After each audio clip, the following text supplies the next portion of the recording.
De vuelta a España, tras una semana de aventuras en Turquía, os voy a presentar a un muy buen amigo mío que, al igual que yo, es instructor certificado de Unity y que él mismo decidió emprender en Turquía a pesar de ser ingeniero industrial. Frogmación Podcast. Capítulo 126. Entrevista a Tolgay Hickiran, el ingeniero industrial que decidió emprender en Turquía. Muy buenas a todos y bienvenidos a un nuevo episodio de nuestra Frogmación Podcast. Hoy estoy en presencial en Estambul, en el GIST, en el Gaming Istanbul, que precisamente Tolgay, de la empresa Codeo, me invitó aquí para dar unas charlas, unas conferencias, y aprovechando que estábamos aquí, pues quería entrevistarle para que lo conozcáis un poquito más, sepáis a qué se dedica, quién es, el rol que desempeña como Unity Certified Instructor y todo lo que hace en su empresa Codeo. Eso sí, le voy a tener que entrevistar en inglés porque él es de Turquía, por tanto, él no habla el español. So, basically, I introduced you to the audience, Tolgay. Of course. So, how are you today? Good. How are you, my friend? Very good, thank you. So first of all, as I mentioned to the audience in Spanish, thank you very much for inviting me to this event, to give the conference and Bueno. have an amazing time with you. Yeah. Bueno es la única palabra que Tolgay sabe decir en español. 1, 2, 3, 4, 5. Bueno Bueno. y cerveza muy fría. Y cerveza muy fría. That's it. There you go. Nice. So, I want first to the audience to know a little bit about you. So, let me know, what did you study, what did you want to become, and how did you start thinking about game development and later founding Codeo? So, Okay. a little bit about the origins of Sure. that. It's a funny story because I wanted to be a mechanical engineer at first, but like there's an examination in Turkey where you get placed and then you apply for schools with your placement. So I did a bit of a bad thing in the exam when I was getting out of the high school. So I wasn't getting accepted to the schools that I wanted to for the mechanical engineering part. So I'm like, okay, let's wait for another year because you can do that also. But my family didn't want that. So they said, you're either gonna go to a public school or you're gonna go to a private school. Because I had like my half of my life back then was in the private schools, I didn't want to pay for the school. But they forced my hand and I'm like, okay, I'll just go to a private university. And when I was checking what the university can offer me, I saw software engineering, and I'm like, okay, if I'm not going to be a mechanical engineer, I'll be a good software engineer. But then again, this time my family was like, there's the industrial engineering. Maybe you can think about industrial engineering. And then, so I'm not quote unquote forced, but I was suggested that I should be an industrial engineer. So I became one. But while I was there, I wanted to also do a double major for software engineering. And then our rector, not back in the day, he wasn't the rector, he was vice rector, sorry. Our vice rector suggested that we shouldn't do another engineering degree because it was already hard. He suggested that we should do either business administration or economics. And we were like, what is economics, man? Okay, let's do BA because generally speaking, if you're an industrial engineer, your career move, the next career move is to do like an MBA, Master's Business Administration. Yep. So if I do like a business administration double major, I wouldn't do a Master's. So I'm not gonna lose any time on it. And then I did that with 3 of my friends. And then once the school was finished, I was so like burned out. I said to my family, look, I'm not gonna do anything for a year. I'm just gonna play World of Warcraft.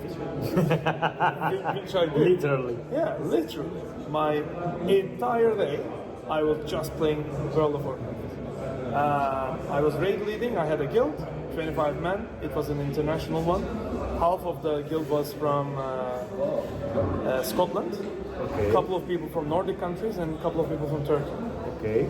So it was an international guild, and I was having a good time. But of course, the next year I had to like apply for master's degrees, and then I eventually ended up going to London, to King's College, and that was kind of like a business admin and engineering masters. But I had really good relationship with young people there. I learned how to communicate with lawyers because most of the lawyers that do masters, they go to London. It's crazy how many people you can meet. They're all lawyers. Anyway, I was always playing games in these situations, playing competitive games, non-competitive games, etc. And then once I came back to the country, I started working as an industrial engineer, changed a couple of jobs, but then in 2015, I started working for a company which manufactured powder coating machinery. Okay. So you can understand what these are by thinking about, let's say you have a refrigerator in your house. Yes. The outside part of the refrigerator needs to be painted. Yes. So we call it coating. You don't paint it, but you coat it. Okay. There are two types of painting techniques in the world. One of them is the wet paint, which is you the one see exactly. You usually see it, but the dry paint, which is the powder coat, has some specific processes that you need to do, like cleaning up the entire metal, like applying the actual coat with negative electrons through an electron gun, and then you have to heat it up so that it bakes into the metal. So we were basically manufacturing every single machine, and then I met my partner, Kıvanç. Now he's living in the UK. So we made a couple of projects with him, and it was more of an industrial project, like industrial engineering project, because we were cutting down the process of designing from 45 days to 45 minutes. Wow. Yeah, so it's called design automation. And the term is not that relative to most of the people in the world right now, but probably in like 5 to 10 years, people are more gonna understand, because it makes your life easier. If you have like a complex product that can be like manufactured various different ways, infinite amount of base, let's say, you have to create an automation for your model. Otherwise, you're gonna work for 45, 50 days to redesign, re-engineer the thing. So we thought, okay, we've learned a way to automate a design. So we can automate any design. And then we stopped working, opened up Korea. The Korea's mission was to create software to industrial manufacturing companies. But then, a couple of years later, a guy from the UK calls me and says, "Hey, you want to be a Unity instructor?" And I'm like, I don't even know Unity. What is Unity? What is Unity? Like, what is Unity? And then I checked. I said, okay, this is a game engine.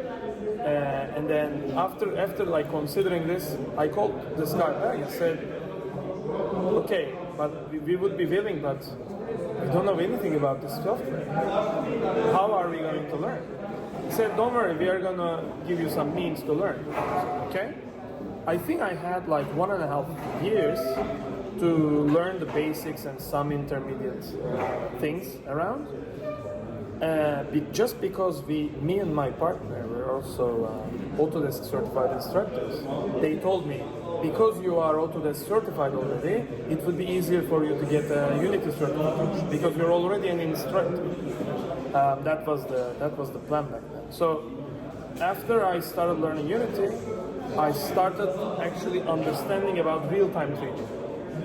And then, of course, I mean, like every other person in the world, you would love to make a game because you play. Like I started playing a computer game since I was 5. I think it was Wolfeed or something. It was a very old game. Then we played like Return to Castle, Wolfenstein 3D. Wolfenstein. Yeah, it's the first FPS basically.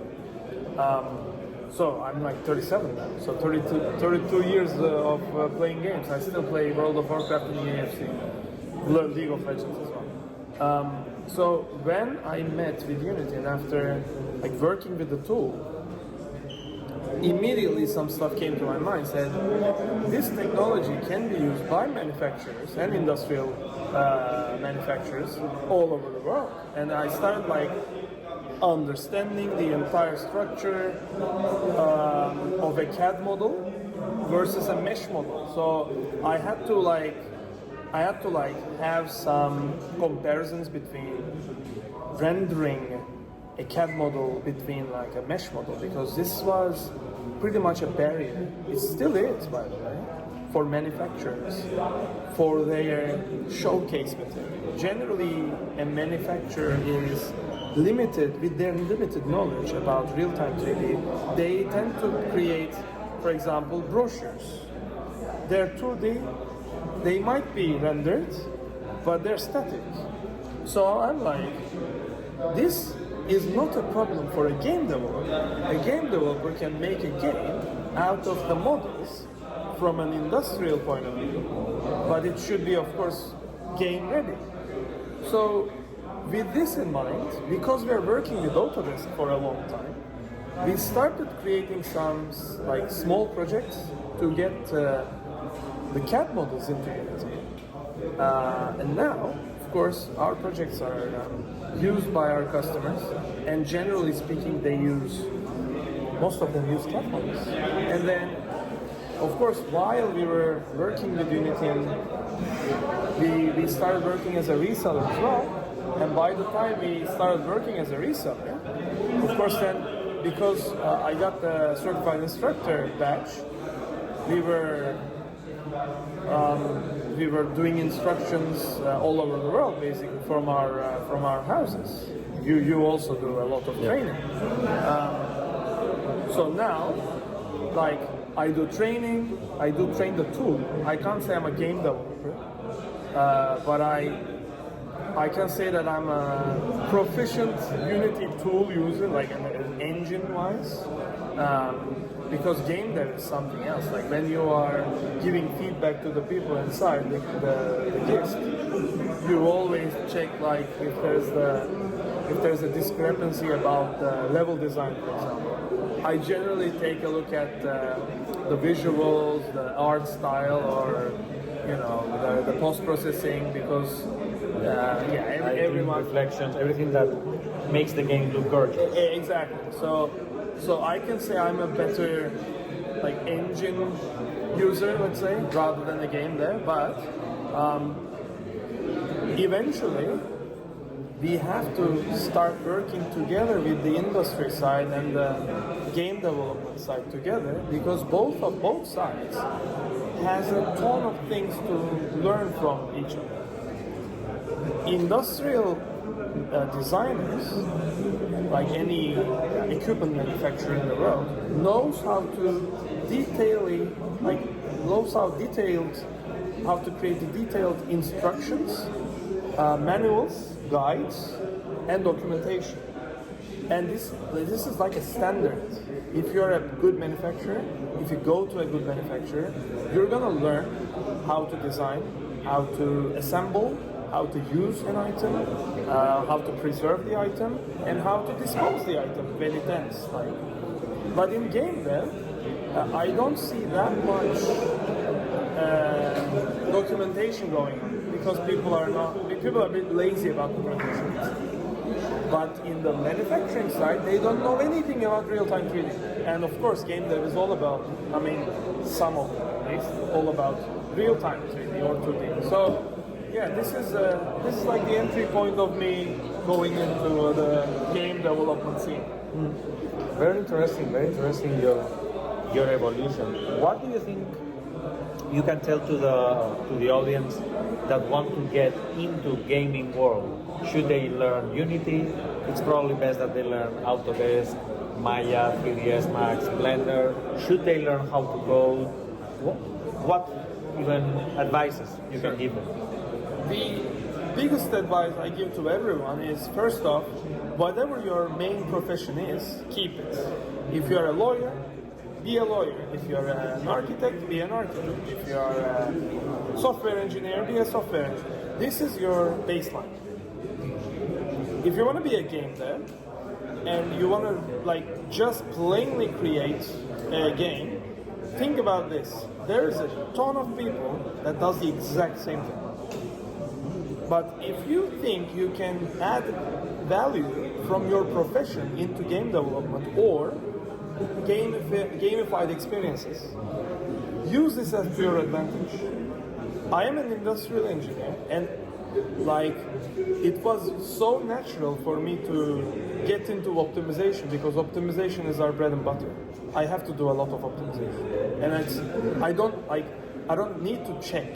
I generally check the frames per second, processes. I'm like, what is going wrong with this game, etc., or the application. So if you're a lawyer, for example, maybe you can create an application or an experience with Unity or with Unreal, whatever game there. You can create some type of experience for your other colleagues. It might look like a game. It doesn't need to look like a game. But that's the one biggest thing I tell every single person in the world. You have to keep your foundation. Like, do not lose your foundation because you probably spent 3, 4, 5 years to graduate from school. If you did. If you haven't, it doesn't matter. Find your own foundation. What are you good at? The what are you good at is going to be your expertise. The other things are going to be good to have. You have to stick with your expertise and then build upon that. But your foundation needs to be very strong. So if you're not natively making games, then use your own profession to your advantage. That's what I will tell to everyone. Nice. And what about going to high school or not going to high school? Because, as you know, you and me probably use less than 1% about what we learned during our high school years. Yeah. And mostly everything we know about game dev, Unity, whatever, we learned outside of the university. So what do you think? Nowadays, 21st century, is it really worth to go and have a degree? Or probably what you really learn outside is what gives you the bread every single day? Okay, so I'm a pro education, 100%. Okay. But I'll tell you why. It's not that the things we learn in school, the technical things we learn in school is gonna help us or not. It's because you learn about socializing. You learn about how you can build a team or team up with people to finish a job, finish a homework, finish something. You need to also learn about like you're probably gonna have some disputes with your teammates in the real world, but I also generally think this: if you're gonna have a fight, like a fist fight, do that in middle school or elementary school or high school. Don't do that when you are 30s or 40s, because then you're not gonna know the damage you're gonna make. You have to like learn these things while you're growing up. And of course, the best thing that you can do is to go to a school, be with your classmates, and experience the thing. Ideally, if you can be with, of course, be with more social people, which has also better, bigger networks. Ideally, that's better. But if not, doesn't matter. You will at least learn how to socialize with this people. So, apart from all the technical things that we learn in high school or in the universities, I definitely am pro for university and higher education. I also did my master's. Okay. Also, I mentioned that you're from Turkey and we are here at Gaming Istanbul. What do you think is the role of a country like Istanbul to contribute to the gaming industry, and even why an event like Gaming Istanbul is important? Because, as you know, we have the Gamescom, we have Unite, we have a lot of events related to game development. We were in GDC a few months ago. Why Gaming Istanbul is important for people like you here in this country? So Gaming Istanbul, of course, is a very old event now. Like I don't know how many years, but it's not new.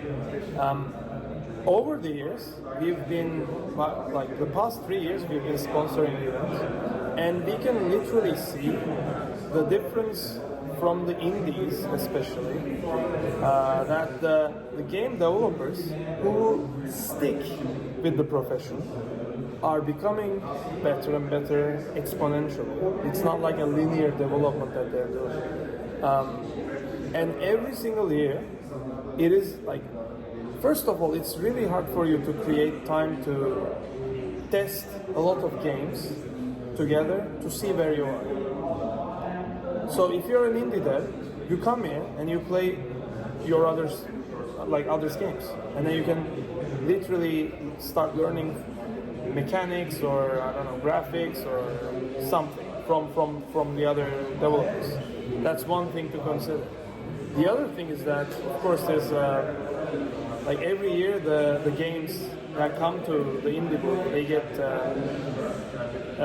the jury basically plays every single one of them, gives feedback, and then there will be like a couple of winners also. That's another good thing. There is also like international and national attendees. This year there's Focus Entertainment, Dynasty Studios, like the international ones, and then there's a lot of Turkish ones as well. So it is a big opportunity if you're a game dev to come down, to show your game, get free feedback, because people are playing the game. Yesterday we went to like maybe 10 of them, and every single time we went to the booth, any booth, it was full. So we had to like wait to get a turn. Yeah. Even today, same thing. So Gaming Istanbul and the country is getting better and better every year, because even when there is hype, or even when there is no hype about software, especially like this year, everyone's getting fired or Rift, etc. The real ones that is going to stick with the profession are going to be showing themselves if they're good or not. And then again, another thing, you can try to understand where you are by connecting with the other people, because that's what we do in Korea. We never try to like get not feedback, but we never try to compare ourselves between, for example, only Turkish people or Turkish developers, because that's not the case. We have to, our aim is to work worldwide. We generally do work in the UK, so we have to compare ourselves in the US developers or in the UK developers. Exactly the same thing, but of course, game development in Turkey is still recent. It's not like US, it's not like UK. We recently started learning how to create. We were good consumers, we are still good consumers, but to create games, there's a lot more time. Like, we cannot, like, you cannot really get a team of 500 people to build Diablo 5. Doesn't work like that. That doesn't work. So these events will help us get there. We still have time, but Gaming Istanbul, yeah, it's probably the better events, one of the better events in Turkey. Also, you spend a lot of time here in Turkey, but also you spend time in London or in the UK, because your company is half English, isn't it? Sure. So, Turkey or London? What is the place to live? There's two places that I'm going to live. One of them is Izmir, of course, my hometown. At the moment I live in Antalya, but that's temporary. So Izmir and London, that's the two places. I don't really mind any. Both of them are 100% on the same scale in my life. So yeah, I'll live in London. I'll live in Istanbul. I wouldn't live in Istanbul. No, Istanbul is quite crowded. It's very different. But yeah, I understand that probably for you, Turkey is calmer, and London is more. Well, it's London. I mean, Turkey is calmer. It depends. It depends where you live. It depends where you go. London also has calm sides, but I generally like the idea of traveling everywhere with the underground. In Turkey, you can't do that. In London, you can. You can go anywhere you like with a train. I love trains. So it's a shame that we don't have that many trains in Turkey. Let's see if he really is from London. Complete the sentence. Mind the gap.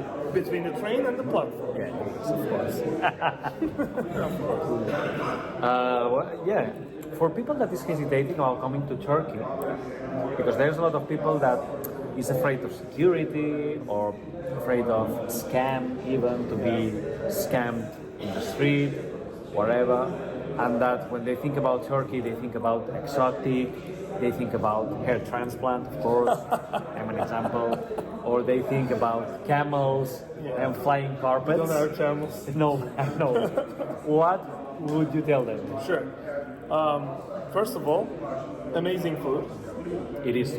I mean, you can see videos and pictures about all the things we eat during this travel. Of course. Top 10 in the world, 100%. Like wherever you go. Turkey is one of the best in the world. Security-wise, it's a very secure country. Probably not as secure as like Saudi Arabia or something, but it's quite secure. Of course, as every other country, or not every other country, as every other city, there will be probably places that you wouldn't go, but that's applicable for any country in the world. Like, you probably wouldn't go some places, and then most of the tourists doesn't even know these places. So, if you're gonna come down to Turkey, in any city, it doesn't matter.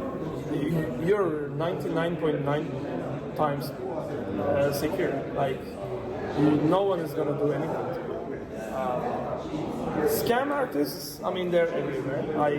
I proposed to my wife in 2017 in Milan. In Milan. Yeah, and then in front of Duomo, you can find a ton of scammers. I mean, it's probably there are scammers in, I don't know, Madrid, Barcelona, right? Yeah, so, I mean, if you're smart enough, you're not gonna get scammed. Because like, they want to sell you, I don't know, roses, they want to sell t-shirts or whatever, like, and you can just say no. Like, they're not going to drag you. So yeah, that's that. And of course, if you want to visit Turkey, we have the oldest cities in the world, like archaeological sites, and they keep finding more archaeological sites from the past, like minus 10,000 years, like BC, 10,000 BC. It's incredible. So yeah, you can find a ton of places to visit. Istanbul, Seven Hills. Istanbul is, of course, one of the most beautiful cities in the world. You can find most of the things that you want to in the world to do. So culturally, you can find anything in Turkey.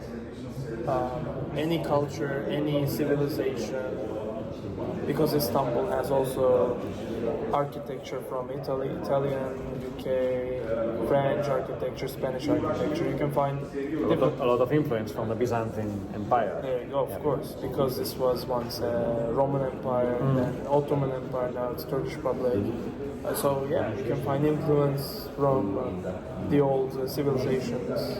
So yeah, it's not exotic. Exotic is probably like what Amazon River is exotic. Turkey is not exotic. Amazon River is exotic. Yeah, I've been there. So yeah, I mean, Turkey is not an exotic country.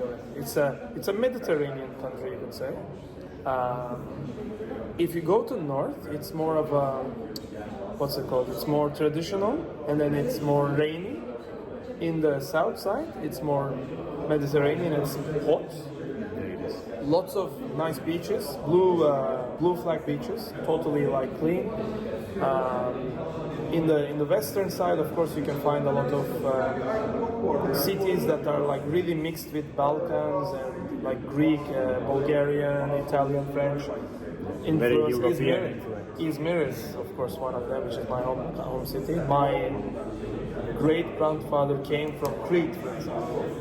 So they came from Greece, basically. Quarter Greek. Yeah, I mean, you could say that.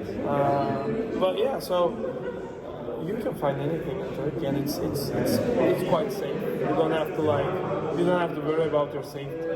Just worry about your belly, because you're gonna get fat. Yeah. In fact, this is the next question I want to ask you. I want you to do a top 3 of food to try when they come here, and top 3 of places they should visit or things that they should do. Okay. Of course, like you have to eat kebab/doner. But real kebab, not the one we have in Spain. Of course. I mean, it's very different. How is the Turkish kebab usually?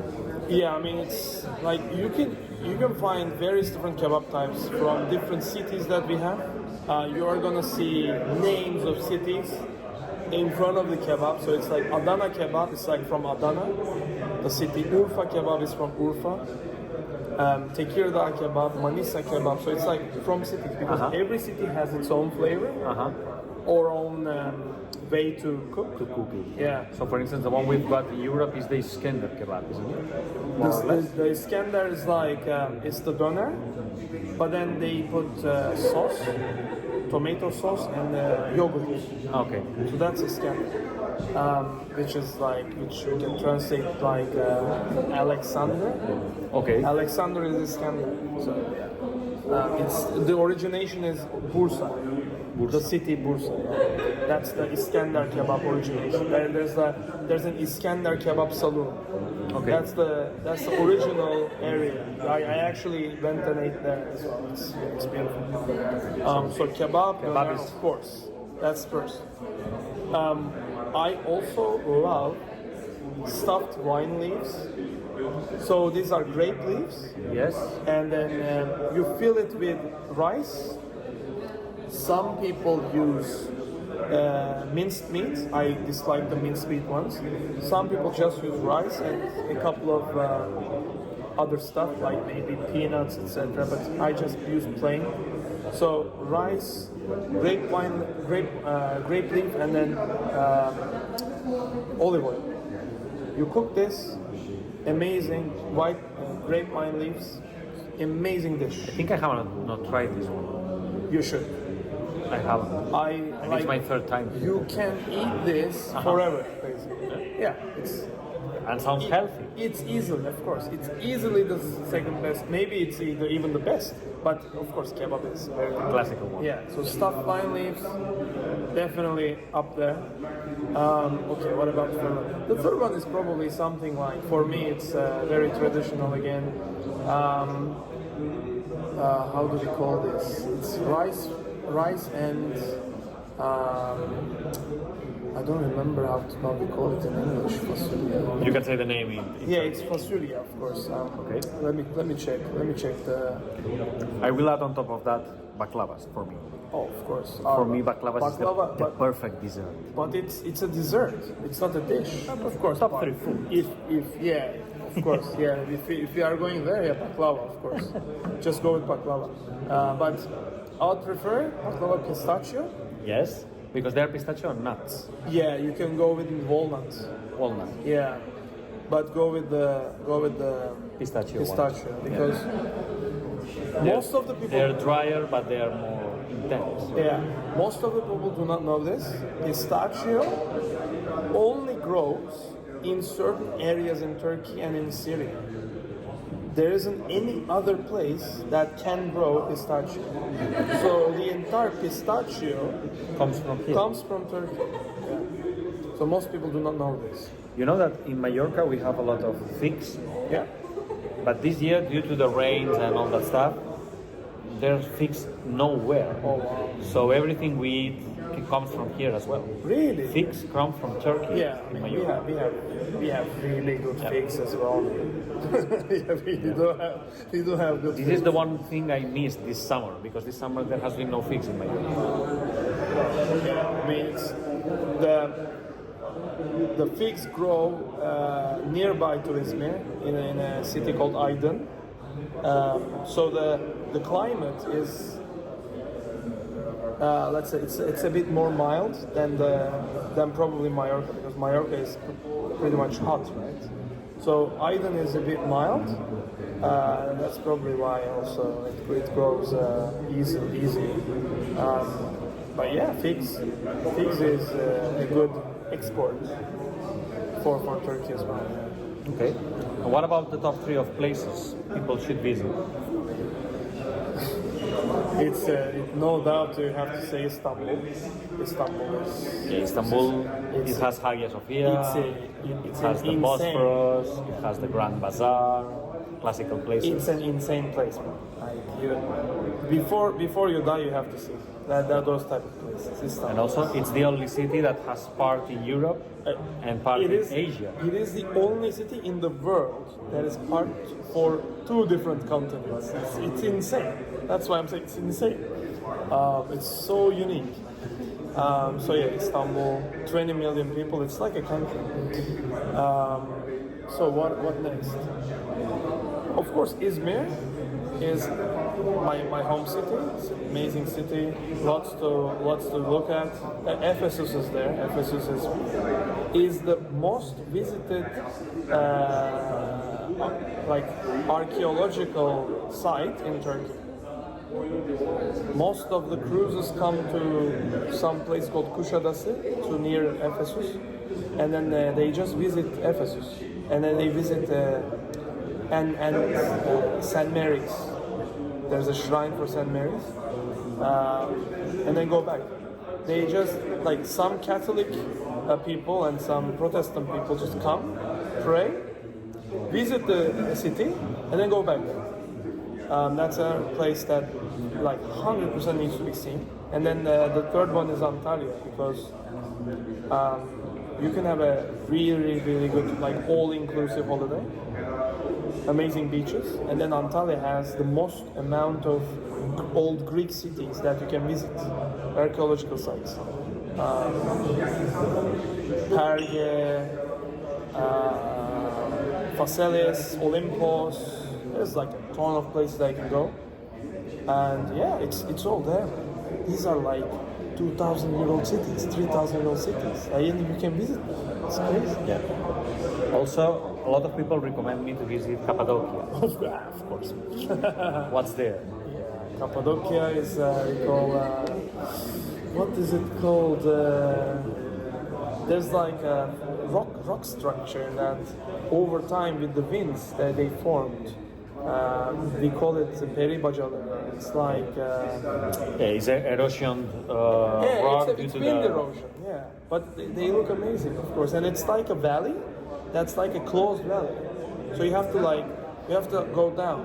Back in the days, there wasn't enough roads to go there.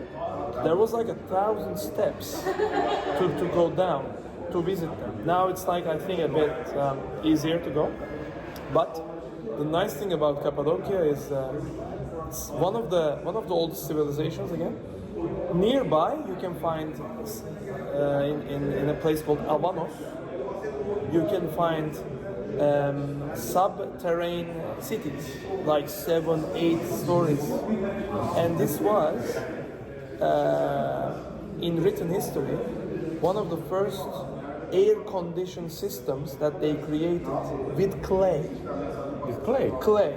The entire city in the subterranean is made with clay, and it's still there.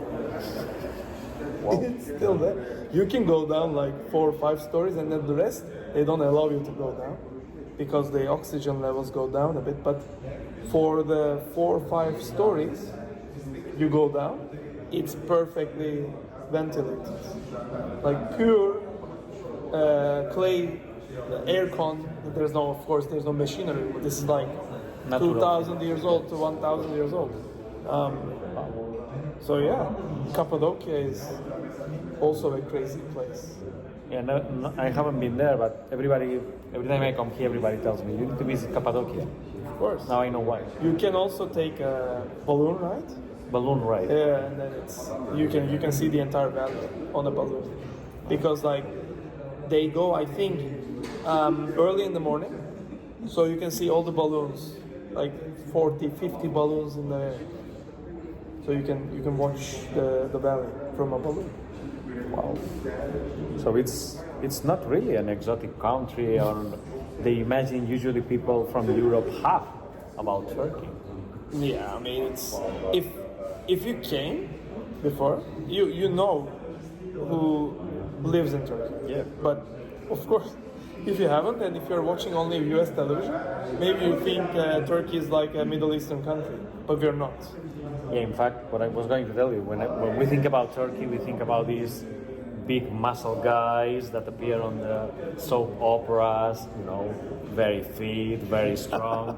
I still have not seen any of those in Turkey. Yeah, no. I mean, those are like handpicked. Yeah, we generally look like Mediterranean people because we are Mediterranean. Those people generally live in North countries, man. Like if you want to see muscly, big people, you can go to Denmark, Sweden, or Netherlands, but not to Turkey. Not to Turkey, definitely. No. I haven't seen any belly dancing. It's really hard to find a belly dancer. Yeah, it is. It is. Well, it's been a pleasure having here in today's episode of the podcast. Thank you very much. And we always finish asking the same questions to everybody that comes here. The first question is that you recommend us a book that you like, just because people that way can know a little bit about the things you read. And the other is that you recommend us either a movie or a TV series, whatever suits you. Okay.